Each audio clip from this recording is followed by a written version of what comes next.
Hey guys, so of course the ban list recently came out, and so the new format is just around the corner for us. So as usual, I sort of wanted to provide an updated Cyber Dragon deck profile for this upcoming format. Obviously the deck, it's a little rough situation in the last couple of years, but you never know. I mean, for example, I provided a profile recently with Savage Pete. He managed to get his invite with Cyber Dragons, which is super impressive at this day and age, and you can definitely go check that out. I personally have been trying out different builds. There's obviously, like sort of the quote-unquote pure. You could play with like the horror stuff. You could play with, I've personally tested a lot of times with like, let's say Sprite, Runic Sprite, and also even with branded package. But for today, I actually wanted to try to bring back the one that I had the most fun with, which is with the Sky Striker package, because it does allow for a lot of draws, which I do think, this deck, one of its biggest weaknesses has always been sort of its consistency and lack of draw power, that sort of stuff. So, Engage came back to 3 as well, so that's always nice. So yeah, let's just get right into it. Alright, well, let's just start with the main deck, which of course we're going to start with the 3 Cyber Dragon Core.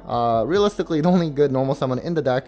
It's going to get you access to whatever Cyber Dragon spell or trap that you need. It does have a nice little grave effect as well, but remember, you can only use one of those 2 effects in the same turn. We do have the 3 Hers. For the most part, you're pitching this off of Galaxy Soldier for the Nova Infinity line. Its effect to turn into level 5 almost never comes up.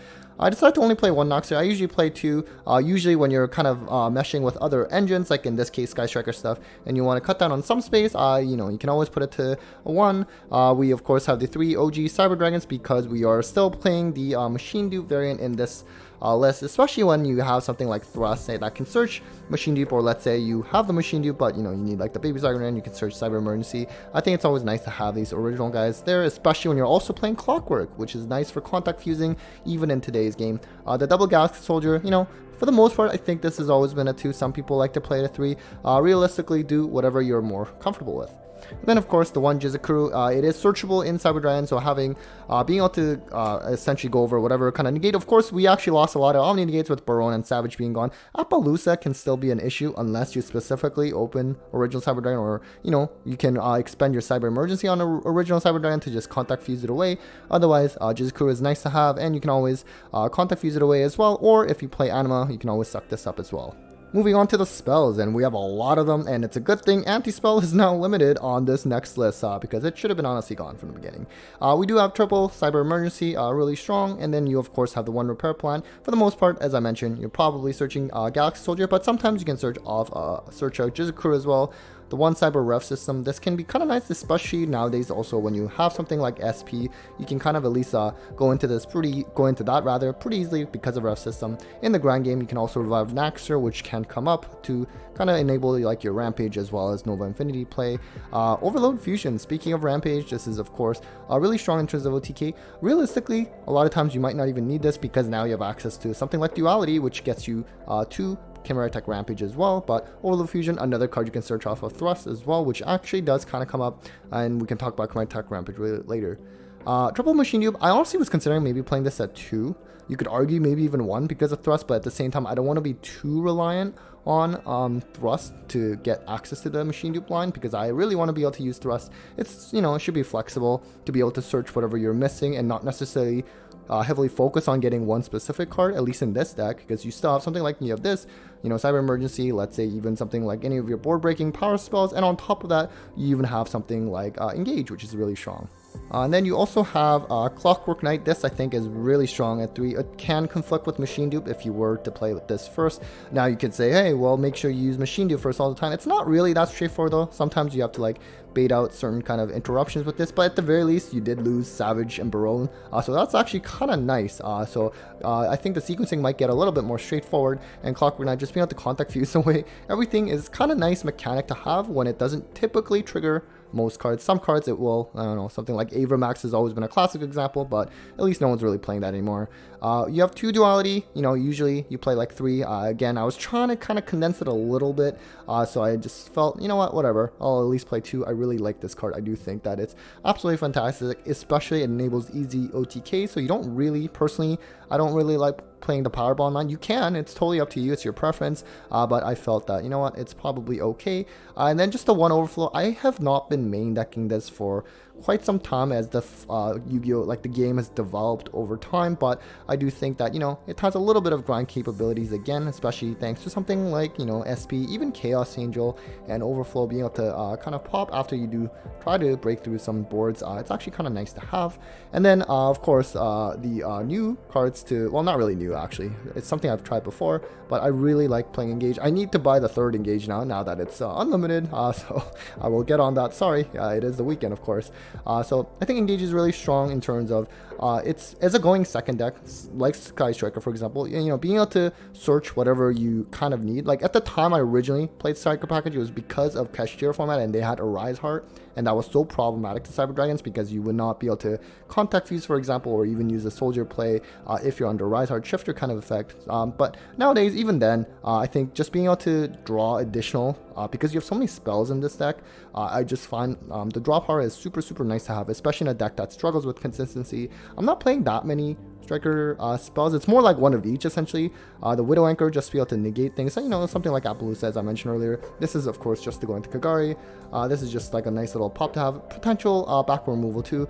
I need to get Shark Cannon. So I thought I had it, but I couldn't find it for this video. Sorry. But basically, Shark Cannon, it's kind of nice. It's essentially like Call by the Grave. You know, get like rid of your, I don't know, opponent's princess or something, which could be problematic. So I think you just search kind of what you need at that situation. I think the reason I'm not playing too many other Striker cards is because, you know, as the game goes on, you're not like Sky Striker. You can't always free up your main deck zones as easily, and so that's why it's more of like a one-time use, but just being able to draw and also playing talents as well, of course, really helps.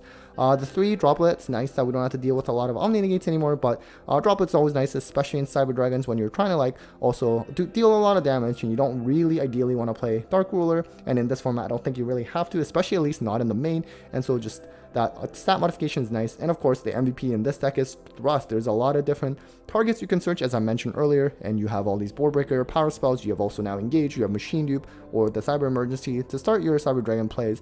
I think it's super critical, and because you're going second, like it's honestly gonna come up a lot. And then along related to Thrust is of course the 1 talents. I'm just playing one of each, Lightning Storm, Feather Duster, as well as Regeki, just to clear boards, because in an open board this deck can deal a lot of damage.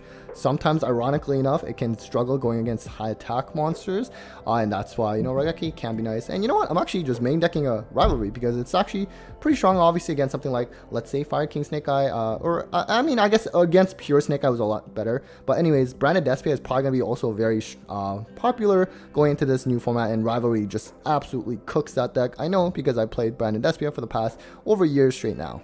Alright, let's just move on to the extra deck then. We of course have the 1 Almirage that's just there to get your baby Cyber Dragon into the grave. So we also have Kagari. This is really the only Sky Striker link I'm playing. I had always considered Azalea as well, and just because it also helps clear your own field and make it empty as well. Kind of hard on space, especially when there's like a lot of strong new cards out there like SP and Typhon.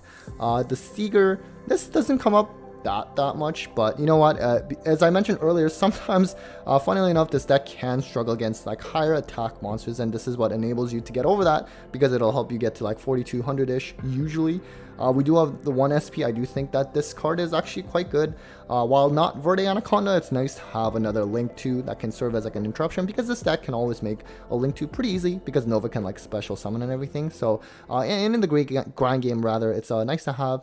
The 1 Nova, 1 Infinity. I really always play 2 of each. I honestly, if I had space, and I'll tell you what I might cut, I would probably prioritize at least 2 Nova, and you know, if you can't fit the second Infinity, that's fine, but I do think the second Nova actually does come up. But unfortunately with this list, I just had to cut it because of Kagari, for example. We do have the 1 Zeus. This is very nice to have in this deck, just being able to clear, if you're not able to kill them anyways, just clear their board. And it's also a machine, so sometimes in the rare instance, let's say you're already machine locked because of Naxxer, you can still go into it. And then Zeus's long lost brother is the Typhon, which honestly, this is also cuttable. I feel like it doesn't come up that much. I don't think I've actually really... although I guess, you know, moving forward, because this is for post-banless, you know, as well as, you know, considering for post-legacy destruction, Branded Despia, of course, it's going to be really popular, at least at the beginning of the format, and this is very strong against Branded Despia, unless they have a Quam on board with a Fallen of Albaz and Grave, and then Double Fortress because of Clockwork Knight, and the other thing is, you can, with Duality, you can always spin 1 back again, in case that does come up. Usually, though, 2 should be enough. And then double fortress. This is another one you can probably maybe technically cut the second one. The problem is one can come out of easily through something like duality or something like Nova. If you get Nibiru on the Nova and it comes up, you still have the overload to make it properly as well. So usually in a pure build you do play double. Chimetic Fortress is another one you could argue to cut, which is Cyber Twin. This is for the Chimetic Fortress off of Duality. Where is it? Yeah, right here.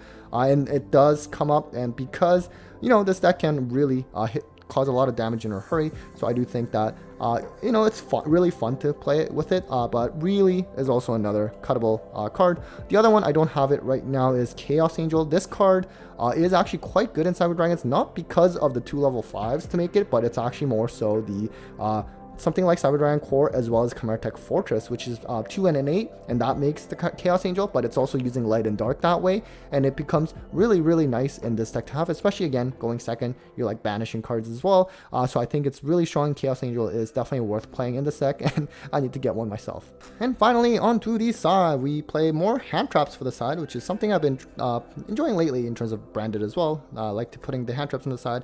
Droll, Ash as well. I guess speaking of branded, that's where it comes up. Nibiru I think will be actually quite good. I would even argue maybe even main deck this. I don't know. I kind of really like having a lot of spells. If you play maybe not the striker version, which is probably a lot of you, then you could consider playing some hand traps. And Nibiru is always nice in Cyber Dragons because it is a light, which means you can also pitch it off Galaxy Soldier, worst case, to summon it out. But I do think with the lack of Omni negates, at least at the beginning of the format until someone else cooks something up, I think Nibiru is going to be quite strong.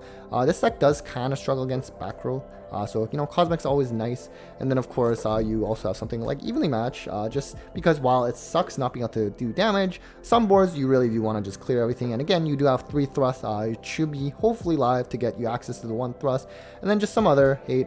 Grave, again, branded. If it's going to be popular, let's just absolutely cook some. And the problem why I'm focusing so much on branded is because we are going second deck, and Gimmick Lock is very devastating for any kind of going second deck, really. But this, if you draw this, even going second, you know, branded decks, they're honestly not going to be able to win.